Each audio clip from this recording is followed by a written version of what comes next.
Darsay, and I hope you guys are all having a wonderful week. We are doing the final match of Clash on the playthrough here for League of Legends on press start, with Team Ham going up in their final matchup against Team Elderwood. And once again, joining me for this final time is my buddy Kairu, also known as Kyle. Kyle, how are you doing, man? I'm good. I'm excited for Game 3. Game 2 for Team Ham was really well done on their side of things. They were able to control a lot of that matchup, so I'm excited to see what they do in Game 3. Yeah, and it was definitely one of those where I feel like, talking about this, oh man, this Team Elderwood has a weird lineup. I'm going to stop real quick, not going into this. Actually, we're going to still pause it at the 1 minute mark just because they haven't moved. So we're stopping it at the 1 minute mark. I was looking for that early invade, but they did not get spotted out. So we're going to pause it at this moment. And let's talk a little bit about these picks and bans. Kyle, you're looking at this team. You're looking at what was picked out and what was banned. Let's go through the Elderwood bans first. You see the ban of Shen, Senna, and Yone coming out of Elderwood. How surprised are you to see those picks against Team Ham? Well, Shen, I could understand because the last game, during the scouting, you could see that that Booty did have a really nice game on him. So I could understand Shen. Shen is really strong right now, especially with the global presence and whatnot. Senna, it's kind of a mixed ban. I do know both Sacred and TK both play the Senna, so I can see why that ban would come out as well. Yone, I have no idea where that one came from. To me, that's a pick of just, again, like some of the others, we don't want to deal with this new champ because we don't know how to. Yeah, definitely. That is one of those, as you kind of said. Yone definitely surprised me more so than some of the other bands, simply because of that factor of, knowing Team Ham like we do. I don't know if Yone's been played enough by any of them to be banned out, but as you did say, Shen was a great match or play by Booty in the last one. And then, as you said, with Senna, it could be a ban of they don't want to deal with it as well. But as you said, both bot laners do play Senna. They do have some decent games on Senna. And that is one of those things where, maybe that was part of it. I'm pulling up some of the scouting just to try to give us an idea of where Ham went with their bans, but let's talk a little bit about that. So we got, coming out of Ham, you have the bans of Nocturne, Hecarim, and Morgana in the first round of things. Just to give an idea, Hecarim had been played by Panic a number of 53 times in ranked with a KDA of 3.3, 55% win percentage. And for the Twink Fairy, Morgana had been played 88 times by that person with a 51% win rate, 3.6 KDA. Now, we know that Sacred plays a lot of Morgana, but how do you feel about that ban coming out of Team Ham instead of possibly putting Sacred on the Morgana? It's kind of so. Sorry, I don't know the pick order exactly with Azir and Galio. I'm moving up here real quick. So looking at how it went out, Jinx was the first picked, which was then followed up by Thresh and Ashe. Then it was Azir, Misfortune, and Set was taken as the final pick by Ham before the second round of bans. Okay, all right, yeah. I mean, obviously we know Sacred on Thresh. It's his go-to champion. Mm-hmm. So the whole Morgana ban, I could see the annoyance of her with the Q and everything else, but Yeah, not seeing that Galio though. I think it's comfort picks. Okay.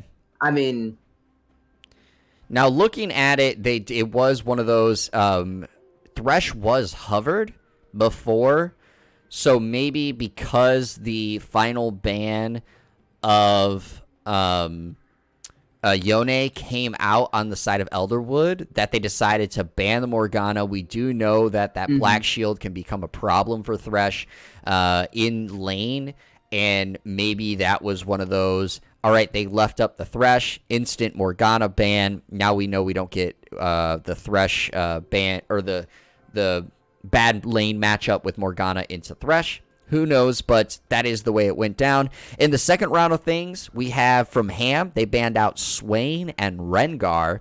Of course, Rengar, definitely an understandable ban when you think about, how much of a problem that jungler can be. And I'm also looking at how things were in the stream, so I don't know when it comes to mastery points, but no one really played a lot of Rengar. But the Swain ban, I'm not seeing a lot of Swain played too, so what are your thoughts on those two bans? there's not a lot of play in them. It's hard to say on those two.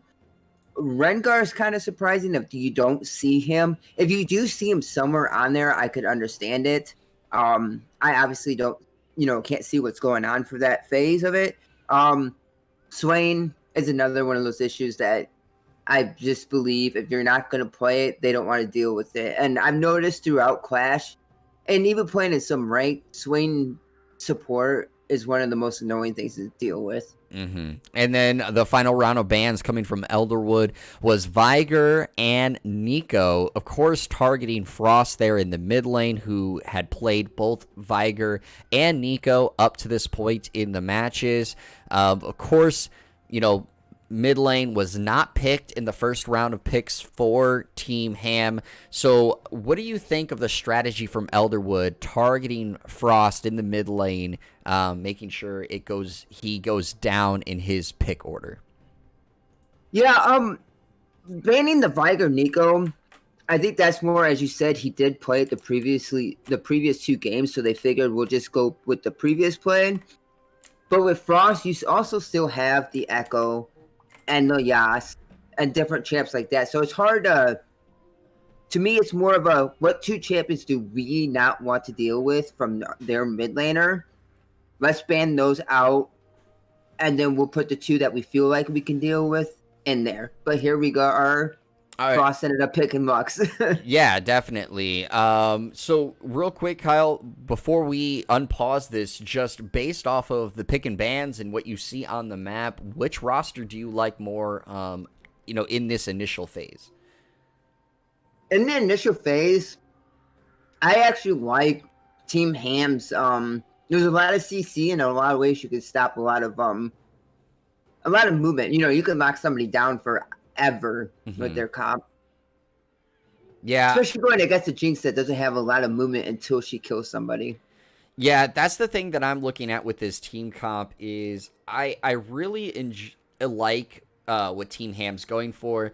If you line this up properly, you can get, of course, the Ashe ultimate into the death sentence, or even the death sentence into the Ashe ultimate, into Lux's snare, with the point and click snare of Maokai in the top lane. There's so much CC that you can chain together. It looks really well done. And if you think about, Azir, Jinx, Misfortune, they're champions that if you can get on them, you can blow them up quickly. But, of course, when you have the Galio, whose ultimate can definitely be disruptive and give that, reduction of damage in it, and then the Volibear, if this Volibear gets going, it could very well be a problem for it. But, coming out of the pick and ban phase, yeah, Team Ham looks to have the stronger team comp. We'll see if that ends up being the case as the game rolls out. So we're going to start rolling this game back out in 3, 2, 1. And we are unpaused, looking at the early invade coming from Team Ham, going through that bottom tri-bush brush. I know, Kyle, that is a brush that you typically like to a ward. And there's the flash in. We do have one flash going. Are they going to get the first blood? They do secure it. It goes over to the Maokai on that misfortune. Jinx did not have to burn any summoners. So we have 3 summoners burned on the side of Team Ham. A flash, exhaust, and the flash from Sets, but he does have Hex Tech, so that's going to, of course, give him the shorter flash during the time of the cooldown. Kyle, just talk to me through your thoughts on that early invade, and again, as I was saying, you like to ward that Tri-Brush there at the bottom side. Do you feel like, you know, maybe that, I guess that is an indicator of more people should be warding it? I do. I always word that because there's been plenty of times that the invades. It's an extreme really easy cheese invade because nobody wards that. They always go up to the top side of the river there to ward that little middle bush, and a lot of people don't pay attention to that tri-bush. And I feel it's really important to always ward that bush or somebody to go there early to make sure they don't go through there. But because even if you stall, you go there knowing when they're going to come through that tri-bush. You can also get the ADC or support as they try to come through lane, because nobody takes the longer way around. Everybody wants to take the shorter way. Yeah, I think it's definitely something that more people should ward. Again, it's something that I actually picked up on warding because of playing with you and seeing you ward it so much. But we do have a trade going on in the bot lane. Ashe taking a decent amount of damage. Maokai having trouble farming in the top lane because of that Azir's range with his Sand Soldiers. This is definitely going to be the lane I'll be paying most attention to. Maokai got that early kill, so that does help him in the current state, but he is having a tough time farming. He is getting chunked out by these Sand Soldiers. He's going to have to find ways to farm away from it. He goes in, but now he's setting himself up for getting traded on so much. He gets dropped to nearly death at that trade-in. Kyle, that was a rough trade to go in for. That is, and that's a lane that you're going to have to sit back and try to farm as much as you can under your tower to get whatever you can, because you are not going to win those early trades, especially against Azir. He's going to continuously poke you down and zone you out with his soldiers. And here we go. We have a lane gank coming in from the set. Flash does get burned from the Jinx. She ends up having to use her heal as well. Are they going to get the kill onto Ashe? They do. They also drop Jinx in the bot lane. They're trying to follow up on the misfortune. She does not have Flash. Flash gets burned from the Volibear. They jump onto Set. He gets dropped low. Are they going to be able to walk away? Both flashes burned from the bot lane, so they are not going to be able to jump on. Oh, and he walks away with 25 health. That make it rain from Misfortune, nearly killing the Set in the bot lane. A sloppy gank in the bot lane, but it does turn into being a 1-for-1 trade, and a flash has to get burned from Galio. Yeah, that was a very unnecessary turret shot there. Bot lane wise, that's gonna be a really annoying lane to go against with the Make It Rain from Misfortune, and then Jeeks with her rockets. It's gonna be a lot of poke for them. Ashe doesn't have her range is decent, but it's not nowhere near to having to deal with the rockets or the Make It Rain. It's gonna be really annoying, especially for Thresh too. He's gonna have to go in and try to CC someone down, but with the damage output that's going to come from both of them, that's going to be rough. And Flash gets burned from Frost in the mid lane as the Volibear came to do a gank. And because of no mana, is not able to Q him and get out safely. So again, Flash burned in the mid lane. That could be a spot for a return gank. But remember, Galio just burned his Flash just before that. So he also is flashless. But he does carry the Ignite, so I am going to be looking at that possible return gank there. And there's kind of what you were talking about. The Make It Rain, again, being used in the bot lane. the Misfortune and Jinx already hitting level 4. Ashe still 1 level behind, not hitting level 4 just yet, so they get the early level 2 ability, and that's going to just make it that much harder for Ashe to step up and farm, which has been a continual problem for that bot lane in the previous 2 games, and it's showing its face again here in this matchup. Oh, we have a gank actually going up in the top lane. The ult gets dropped. A miss flash from Azir. The Hextech flash does come out from the set. Here comes the Galio ult with the taunt. Is he going to be able to drop him? Yes, he does get the return kill onto Maokai. And is he going to follow up onto the set? Just outside of range, is not able to get the kill onto set. That could have been so disastrous, but it is a 1-for-1 trade.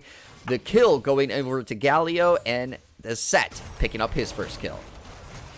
The kill going over the set is really good too, because if Maokai got that kill as well, I mean it's decent, especially because he can get tankier overall. But you want to there is a big trade going on here at the Dragon. They do not get Dragon, but Team Ham ends up cleaning house. The flash being burned from the Thresh there, I think that was more of a I'm scared, so I need to flash, more so than needing to necessarily flash, because I just think that was a little unnecessary. But they do come out on top. They do have the kills. Again, a 4-kill lead and nearly sitting at a 2,000 gold lead on the side of Team Ham. And also what's really nice is Frost on that Lux was able to pick up a kill. She is now sitting at 2-0-1. And that's going to just help what you want out of your Lux in mid lane, getting some of these early spike items. Oh no, Thresh gets snared in the bot lane, and down he goes, and then, oh, that Jinx just got excited and gets the double kill. You talked about the movement speed. There was no way that Ashe was going to be able to get out after that kill happened, and of course, now that bot lane is falling further behind. Yeah, with that, I think they may have stayed just a little too long there. Once you push those minions up to that tower, go ahead and reset yourself, go buy your items, what you can, and then come back to lane. Yeah, and then we have some trade going up here in the top lane with Maokai. He is doing a decent amount of damage. They are not doing... There's the channel of the Hextech, and they get the kill onto Azir. Another kill going over to that set, sitting at a 600 gold lead over the Volibear. That is going to come back and be a good sign for that set if he can continue this early reign going, because we all know how disruptive set can be if you get some items on him and he gets that early advantage. Very much so, especially as you said. Oh, we're going right into it again. There we go. The Volibear collapsing into the jungle. Oh my god. Set gets blown up, and here goes the Galio rotation. The ult comes through, killing Maokai. Nothing going to be captured from them. That is a hard loss to deal with. You're so close. You try to get that Rift Herald, and you just get blown up from the collapsed Volibear, and because the Galio rotated early, that's what ends up being the difference. Yeah, that initial burst from Voli on the set was unexpected to me. Like, I was not expecting his life bar to get drained that hard. Yeah, that was definitely unexpected, and then the Rift Herald does get dropped in the top lane, so more gold is going to go over to that Azir, which is something that's definitely necessary. The tower is so close to dropping. Booty ends up killing the Rift Herald before it is able to drop that tower completely, but those plates going over to the Azir are definitely something that's needed, because he is behind against this Maokai. You do want that Azir when you have him to get his early items, especially trying to get that Nashor's Tooth as quickly as possible, because that's where the bulk of your damage is going to come out of. There is a good gank in the top lane. Volibear sitting in the bush. The ult does make it unnecessary, but Maokai able to turn around and kill the Azir. Some good damage coming out from that Maokai, and then here comes Set. And also, do we have a gank going in the bot lane? Caretaker gets dropped by the excuse me, the Galio up in the top lane. Set does finally claim the life of Volibear, but a good gank in the bot lane from that Galio roam. It looks like he didn't even have to use ultimate to get in there. Just maybe it's another one of those Thresh staying too long, needing to leave. Tower does execute the Jinx, and they are going to be able to walk away. No one gets the kill. She also had to use her heal on that, and still the tower shot still ended up killing her. So that's something that you definitely can take advantage of. But with her already being up 20 CS and have the 2 kills on the Ashe, that's still going to be hard to go against there. Yeah, Jinx is sitting with 1,000 gold lead over that Ashe, and the Misfortune sitting with about a 500 gold lead over. Hasn't backed and bought in a while, so sitting currently on 1,500. Nearly kills the Ashe even without backing and buying. That is just a lot of damage. You know I love the Misfortune.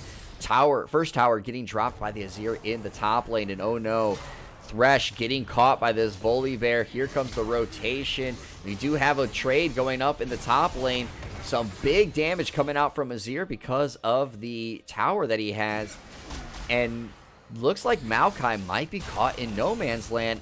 The team Elderwood's going on to the dragon. They're going to be able to get the second dragon. Oh no, he stepped onto the snares from Jinx. He gets dropped. Some good damage coming out from the side of Team Ham. They are able to finally kill the Jinx. Ult coming from Lux. Maokai getting too focused on that Misfortune. Does not turn around and get these easy kills. A flash gets burned from Ashe because she was out of place, but they do finally get the kill onto Galio. Volibear is going to be able to sprint away. Flash gets burned from Lux unnecessarily, is not able to get that kill. Trying to get the kill onto Volibear, but Volibear was just too far in distance, and that Q just travels so slowly out. So that is something that could end up coming back to bite them, of some of those unnecessary flashes, just because the team was caught out of position. Yeah, and I mean they're able to get these turret plays as well, but I think they're overstaying a little bit here. I think the Maokai is going to drop there. He does. Yes, he got slowed underneath the tower by that Jinx. Took too many tower shots. Unfortunately, I should say, as he tried to go make a play, and just the team spawned right at the perfect time to punish them. Yeah, and yeah, again, too, like I was stating, just minor things like overstaying, and you also lost Drake. Take the fight, get the kills, and oh man, that was some big damage on this side of Team Elderwood. The ult from Misfortune followed up by the Jinx ult, and down goes Ashe. Gets erased from the map. That Jinx, sitting at 4-4-4, has a completed Infinity Edge, so her rockets, and especially her ult, it's definitely going to hurt when it hits. And then you're stacking Misfortune with the completed Luden's Echo and 6 stacks on the ring. Oh man, make that 8 with the Sacred Caretaker going down, and that kill going over to Misfortune. That is definitely going to be a lot of AP damage coming out of this Misfortune, and a lot of her abilities do scale fairly well with the AP, so it's not a bad idea to have that. A flash does get burned from Set, trying to collapse onto this Azir. He takes a lot of damage. Ult comes in from the Set. Is he going to be able to kill him? He does. They trade the kill over onto the Ashe. Set finally drops to the Jinx after that. Kill going over to Jinx. And now she's sitting at 5-4-5. Is Volibear. Oh man, they're doing so much damage, just diving under these towers. Maokai sitting around a little too long. The death sentence does get onto the Galio, pulls him under the second tier tower. Galio drops. The kill does go over to Thresh, though, which is not going to be the person you want that kill to go on to. He gets another one onto the Jinx. They're going to follow up. Down goes Jinx. Misfortune might get the kill onto him. Yes, the Make It Rain does kill Sacred Caretaker, and now she's sitting at 10 stacks on that ring. This Misfortune is definitely going to be a problem as she's moving forward, because, again, she's building more as a damage support than she is as a utility support. There's so much poke on the side of with the Azir, and with the AP misfortune, and then on top of like that, I guess as I stated before, you have the Jinx. A lot of poke to wither them down, and then be able to all in engage with the volley and the Galio. It makes it really hard for Team Ham to do much. Yeah, and this is a curious call for me. They have now trapped themselves in the tower. The ult from Azir makes it end up that Lux misses her ult. Ashe goes down. They do trade the kill over to Azir, but again, it goes on to Thresh. She gets caught up by the Jinx, who gets excited, excuse me, turns around, kills the Maokai. That's a double kill going over to Jinx. She is now 8, 5, and 6. And man, as things starting to snowball away from Team Ham, Frost getting up does get the execute onto that Jinx. Is going to be able to use the Blast Cone, get over the wall, and escape, sitting at 6-0-5. That is a good score for that Lux, but she's sitting on 3,000 gold. She hasn't backed yet to put that gold into any items. So the power spike is just still sitting on empty pocket, or in her pockets right now. Yeah, she's backing right now to spend that to get that spend. As you said it before, that's a bad situation. They got themselves trapped into the Rift Herald pit, and then you lose the Rift Herald on top of that, and now you're so far behind. That is such a bad spot for the Misfortune ult to end up coming, and man, Set gets exploded. They again are not seeming. We talked about the benefit that this team has. They're going to turn around. Are they going to be able to kill this Maokai? He flashes onto the Jinx. I don't know if he has the damage. He does finally get the kill onto Jinx, so he gets the shutdown. Volibear gets the shutdown, excuse me, onto the Lux. And now they are looking to collapse onto this Thresh. He does have to flash. He gets the hook. Please don't go in. He does. And oh yeah, no. Taunting. That death sentence Q, it pulled him in. He thought, I got the Q, I can go in, but he was too far away from the tower to make it work. And of course, the taunt from Galio was going to make that such a bad play. And now it goes over onto Team Elderwood, getting the third dragon, the Infernal Drake. They are now on Soul Point. And if they're able to get that Infernal Drake with these bursty damage dealers with Azir, Jinx, Misfortune, that in itself would just be game over for Team Ham. Yeah, and they're doing a good job at making sure they are getting those objectives. And I do like that Team Ham has tried to get what they could when they can, but it's just timing-wise, it just has not worked out for them. Yeah, they're doing a good job in these team fights. Personally, it's a lot of the times, as you said earlier, it seems like they're staying around too long, or they're trying to press an advantage that doesn't feel like it's there. And that's what's, I think, is coming to bite them so much. Oh man, the Thresh gets the good come in flay, but does not get the death sentence. Galio comes in, make it rain onto the Thresh. He does not die. He's going to be able to walk away. They do collapse on the Azir in the top lane. Team Ham gets the kill onto the Maokai, but then Set gets executed, and they are going to collapse on this Maokai. He has no mana. He is going to just fall. It's just a matter of time, and it goes on to the Jinx. That Jinx now sitting at 10, 7, and 7. Just think about it. Just a little bit ago, that Jinx was at 4, 4, and 4, and since then has gone 6, 3, and 3. That is not something you want to see, as the Jinx is now sitting at nearly 3,000 gold lead over that Ashe.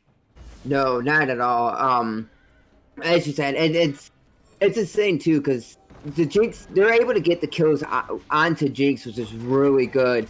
But this volley is doing so much damage in these fights, and I feel like volley, like his damage output, like I said, is very unexpected of what he should be doing. Yeah, he's doing a lot of damage. Now, he is running press the attack on that volley, which could be what's helping him get this extra bursty damage. And he just finished the Titanic Hydra, which is obviously going to mean more damage coming out of that volley bear. And the Maokai goes in, gets the snare onto the Azir, is going to walk away, does not take a lot of damage thanks to how beefy he is. And, that Q from the Galio doing some pretty decent damage despite the nerfs that came out of this just not long ago. They're going to be pressing onto this bot tower. They're going to drop it. The set takes a step too far forward, has to burn flash. Maokai is coming around from the backside. Are they going to try to turn this into a fight? He does ult. It does grab the Misfortune, but the Ashe misses her ult. They do get the kill onto Misfortune regardless. They stop the Galio ult. He is going to die finally to the Lux. Are they going to get the kill onto the Volibear? They do get the kill on Volibear, but Azir answers back with the Thresh. And he finally drops to the Lux. Such big damage coming out. And now here comes Jinx. Is she going to keep following up on it? She does wisely step back. A 4 for 3 trade on the side of Team Ham. Oh no, Maokai step forward. Is going to take a lot of damage. He does get a good passive pull from this. But yeah, he is going to die. He has nothing to follow up on it. He got a good heal from his passive on his attack, but just not able to do much after that. Yeah, she's kind of hanging around here too long, though. Nope, she's going to get out. Yeah, no, that was a good fight initially from the side of Ham. As you said, you got the shutdown on Misfortune. You initially got her down to 6 stacks. She's back up to 10 now because of the late kills. But they tried to go for that Azir as well, but he did put up that wall, which was able to stall him long enough for Azir to get those final kill onto Ashe, and Jinx was allowed to clean up those 2 more. Oh no, great gank in the lane. It goes down. That Misfortune getting another kill. Frost has no way to get out. Lux finally drops to the Azir. Set using his W to try to get that shield, finally drops to the ult or the Q of the Galio, and Maokai returns the kill. It is a 3-for-1. Ult does come out. A flash looks to have been used from the Misfortune. That was such a weird of the observer there. Flash does get burned from the Misfortune to avoid the Ashe ult, and they do get the kill onto there, and there's the soul point onto Team Elderwood, and I just don't know how Team Ham is going to be able to survive through the damage. Oh, such a wonderful flash. Oh, and there's the explosion. There's the Infernal Drake soul point that I was talking about. And down goes the Ashe. Double kill goes over to the Volibear, getting the kill on Maokai. He is now sitting at 8, 4, and 14. And just wreaking havoc. Is Set going to be able to... He does not get the pullback onto the Volibear. And Volibear is going to be able to walk away. And just to show, despite that early kills that the Set had, and I talked about, was he going to be able to keep that up? It just does not happen, and he is now 4,000 gold behind this Volibear. Yeah, and I've noticed now, too, is there's a lot of these fights are them rushing forward, trying to get that initial engage off, but they're just so far behind that they need to sit back, they need to farm, they need to try to protect themselves, try to do whatever you can. As hard as it's going to be, especially with this poke. Oh boy, they do get the kill onto Azir, but that takes the life of Ashe and Lux underneath that. That was... I don't know. I don't know about that play. They wanted to get that kill on Azir, and they ended up snaring him, but he had 2 Sand Soldiers on top of them, so they took a lot of free damage just to try to kill him. And here they go. They're diving the inhibitor tower. Are they going to be able to? That is a great ult from the Set. They do get Misfortune down. They're going to try to push this advantage and get the kill onto Volibear. He turns around and explodes the Set because not everyone paid attention to it. They got cocky. They thought they had the kill, and this is going to be disastrous. And so many kills get turned around on them. What just happened? This is where I'm talking about, where you get those kills. They're chasing too far against a team that is so far ahead of them right now. and the ace gets come out onto Team Ham. That was an avoidable play there. That was such an avoidable ace. They had the Volibear. All they needed to do was just focus him down, and instead they thought, we're good. We're going to be able to kill him, but they got to remember how big of an advantage they have, and they're still not even attacking the Volibear to try to kill him. I get that he's a tank, but oh boy. They get the kill onto the Thresh there. This Jinx is just cleaning house, and she's going to be able to just clean up again. Ace, another ace coming out. This has to be game. There's no way that they're going to be able to follow through and finish this. And of course, Team Elderwood comes out on top at 26 minutes, 30 seconds. They are the consolation champions of the Clash tournament. Team Ham finishes the tournament as the consolation runner-ups, 1 and 2 over the course of those games. Kyle, give me your thoughts after seeing how that ending unfolded for Team Ham. Yeah, as I was stating before, it's a lot of it seemed to try to force things that were unnecessary. Just even that final fight before they pushed down the mid lane there, they got the initial kill off, but Maokai, Seth, and was it Thresh? It was Thresh. All close range guys tried to come back in against a volley that is really far ahead with their ADC still alive. Just that alone will make it tough for them to all get in. And there was a lot of moments in there that I felt like they were just trying to overextend these fights and trying to run in on them, and it just was not working. Yeah, there were moments where I feel like they played like as if they were ahead. And that was one of them that definitely is going to stand out to me, because it's another one of you're behind.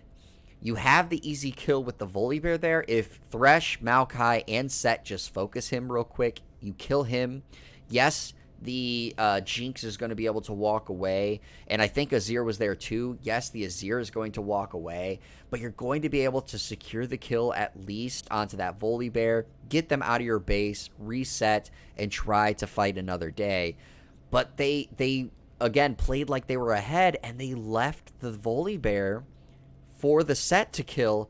But we already saw it multiple times before then. That Volibear destroyed the Set. Just did so much damage that I don't know what the call was to keep pressing forward, but it turned around and backfired, and you saw the Set die, you saw the Thresh die, and then it turned around and the Maokai died, and that led to the base getting exploded.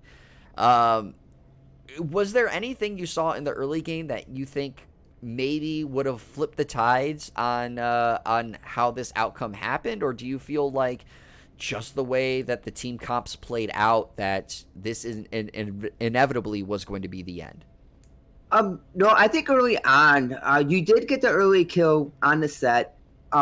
You early on, it wasn't too bad. You weren't far, you weren't behind or anything. Everyone was pretty even overall. I think for the most part, if they took certain situations and reset themselves, I feel they would have been able to keep up with the match. But example, down in bot lane, they allowed Jinx to come back, and they could have easily reset and then come back to lane, but they stuck around to try to get some of the plates, and they gave Jinx a double kill. Especially when you're going against that AP Misfortune, we see how annoying that is with the Make It Rain, the slow, the zap, the range.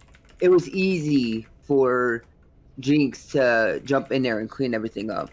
Yeah, and it's one of those things, you talked about it multiple times, and we see it a lot too, is a lot of mistakes lower tier, low elo players make is staying around too long, or trying to press an advantage or get more than they necessarily can or should. And I feel like that was some of the problems that happened. Just one of the examples that stands out to me is they got that, in the top lane. I want to say they ended up getting the kill on Azir. So then they tried to go grab the Rift Herald off of it, even though Set was already like mid-health.